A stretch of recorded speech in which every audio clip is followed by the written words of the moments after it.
everyone, this is Meg at Chasing Retro. I'm going to do a very short tutorial for you on how to make tracing paper envelopes. This idea is not new. It's not my own creation. I took inspiration from Cathy's Garden on YouTube. I'll link her channel below. She made these and she used only glue for hers. I decided to sew part of mine and sort of make it my own, but like I said, this is not my original design. I don't claim it to be, but I wanted to show you how I made these and show you how easy they are. These are going to go in the floral journals that I'm working on, the feminine floral / Mother's Day maybe journals, if I can get them done before Mother's Day.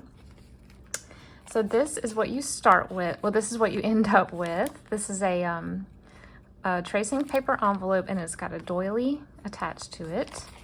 And then I've done a little cluster here with some thread and some punches. And I put a little label down here, but you can put things inside, including things that are beautiful and can peek through. This is not a good example, but here's a piece of gift wrap that has flowers on it. So see how pretty it is when it's inside. You can put something that will peek through from here. Let me show you really quickly how to make this. You start with, I've been shoving stuff all over my desk and it's trying to bend my pieces of tracing paper.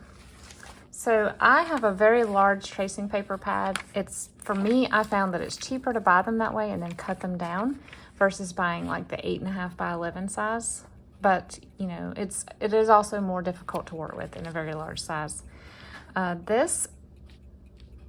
Each sheet that I'm going to use today measures 6 inches by 9 1/4. Maybe a little bit more than 9 1/4. It doesn't really matter what length it is, because the longer it is, the deeper your envelope will be, but it does matter how wide it is. You need to figure out what kind of doilies you have and measure the widest point of that. Don't let your envelope be underneath that amount. These are 6-inch doilies, so I made the paper cuts exactly 6 inches wide. What you're going to do, and I'll use this cutting mat here as a guide, you're going to fold up to about little less than 2 inches.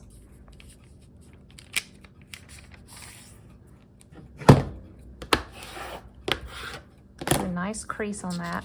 Then you're going to fold down, leaving, you want to leave about 1/4 of an inch right here so it'll be easy to put things in and out of the envelope. You don't want to make it really difficult to maneuver when you've got something that you want to put inside after we decorate it.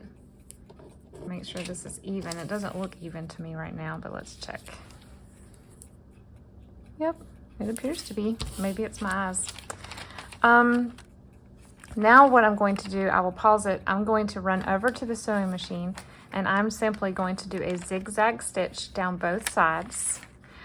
I set it at about 1.6 stitch width and about 3.5 stitch, that's not right, 3.5 stitch width, 1.6 is how close the stitches are to each other. So let me go do that and I'll be right back. All right, it has been sewn. It is ready to start being embellished now. I don't think I creased this fold. Let me do that really fast. Okay, so now what you want to do is you want to fold your doily in half. I find it easiest just to line up one side to the other, the design. They're not always symmetrical, but most of the time if they are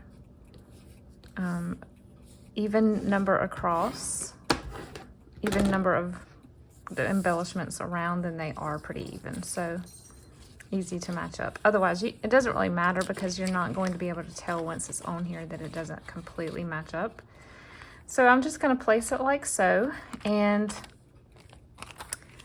the glue of choice for me in this situation is always Fabri-Tac, though I don't like the smell of it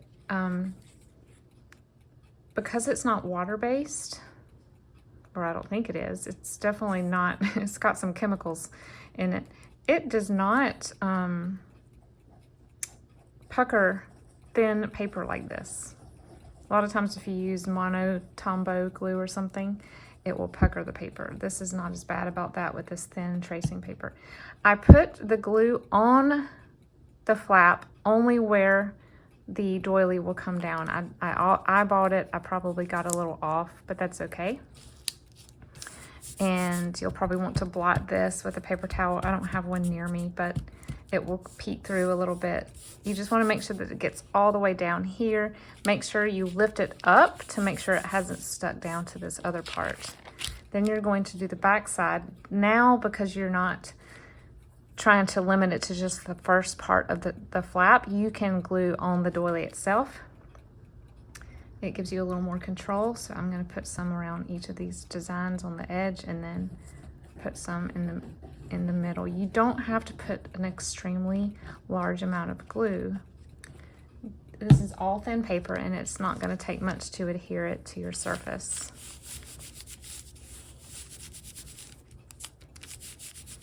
Okay, make sure again that it's not stuck. It is not. Now is the fun part. You can embellish it with flowers. You can do a fabric cluster on the front. Here's my little box of flowers. I really need to increase how many fabric and paper flowers I have that are not extremely large. This I love. I'm trying to decide, do I want to use it on here because I only made one like this. You know what? I might as well.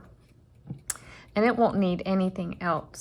I don't even think it needs this. Normally I like to put thread behind it, but no, it's pretty as it is. Maybe I could put this down here with the label. I might do that.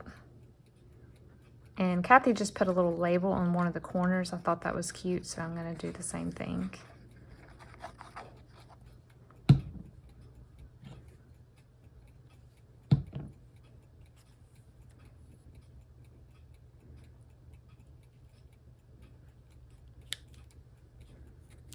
That's about as close to the center as I can get it, I think. Again, you want to keep lifting it up and making sure you're not gluing your envelope closed.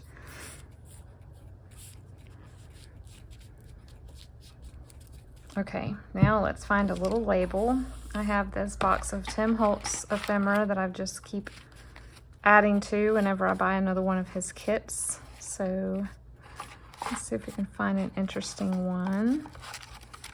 I wish I could, this is not Tim Holtz, this is a Hobby Lobby, but most of the stuff in here is from him. I wish I had a pink or a blue label, but honestly, most of them are very neutral. We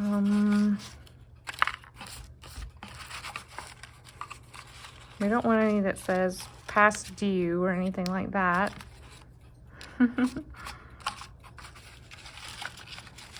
This is kind of pretty and it has pink on it.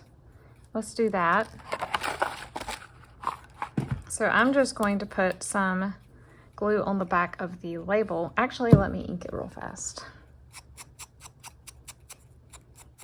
You can ink the edges of the tracing paper too. I think she did pink. It was real nice. I decided not to for brevity today. And then that's attached to the envelope. I'm going to put glue on the bottom of this label. And this will be the glue that holds put a little bit more than normal because this will be the glue that holds this little string cluster down. Oh, it needs more. I used a lot of string. That's fine. I just went to a Hobby Lobby and got more glue, as y'all saw in my haul, so I can afford to use a little bit more.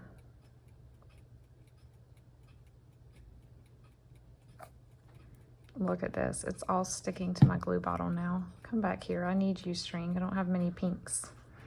Okay. I hope the strings don't get in the way of the envelope opening. If it does, you can always give it a haircut. Now, the dates being so old on a lot of Tim Holtz stuff doesn't really go with the theme and the era of the journals that I'm making, but that's okay. Let's just pretend that it says 1948 instead of 1888. Let's give a little trim here.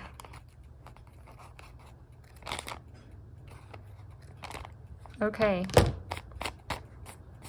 Oh, this is a little unruly. There we go. So now we have us, oh, look at this. It has started to stick. It might be a good idea to put some wax paper right here while you're working, because now I'm gonna have to get the little glue beads off. No big deal. Fabri-Tac is pretty forgiving, I've found, unless you leave it overnight, and then that's it. That is permanent. There we go. Now I've got to make 5 more, but this is a very easy, very feminine and delicate and airy envelope. I love the way these look and feel. I love the noise they make. Perfect for any type of journal. They don't have to be for floral journals. You can leave the doily off and embellish this another way. You can wrap a piece of fabric around it.